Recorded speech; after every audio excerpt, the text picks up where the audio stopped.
આજે આપણે ગલકાનું શાક બનાવીશું. તો ગલકા છે તેને આપણે સાલ ઉખેડી અને સમારી લઈશું.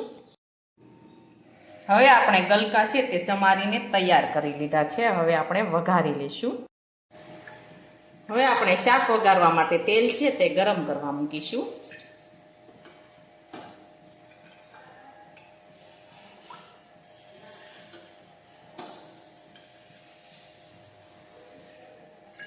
હવે આપણે તેલ છે તે ગરમ થવા દઈશું. હવે આપણું તેલ છે તે ગરમ થઈ ગયું છે. હવે આપણે તેમાં રાઈ અને જીરું નાખી દઈશું. હિંગ નાખીશું. ગલકા નાખીશું સમારેલા.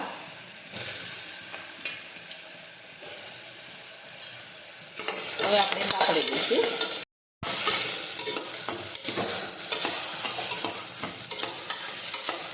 હવે આપણે બધા મસાલા છે તે નાખી દઈશું.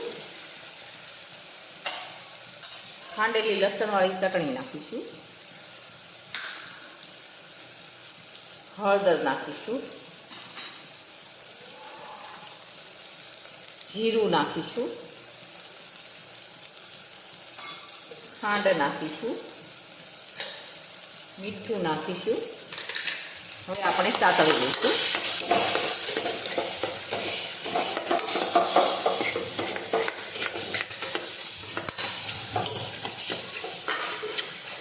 હવે આપણે થોડું પાણી ઉમેરીશું.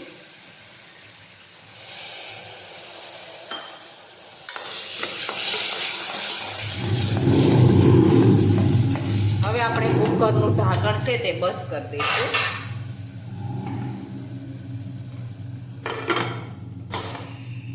હવે આપણે સડવા દઈશું. હવે આપણું શાક છે તે સડી ગયું છે. હવે આપણે ગેસ છે તે બંધ કરી દઈશું.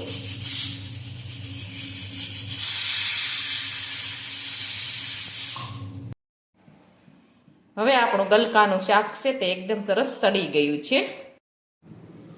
હવે આપણું ગલકાનું શાક છે તે એકદમ સરસ બનીને તૈયાર થઈ ગયું છે. અને અમારો આ વિડીયો ગમે તો મારી JK કુકિંગ્સ એન્ડ હેન્ડવર્ક ચેનલને લાઈક કરો, શેર કરો અને સબસ્ક્રાઈબ કરો.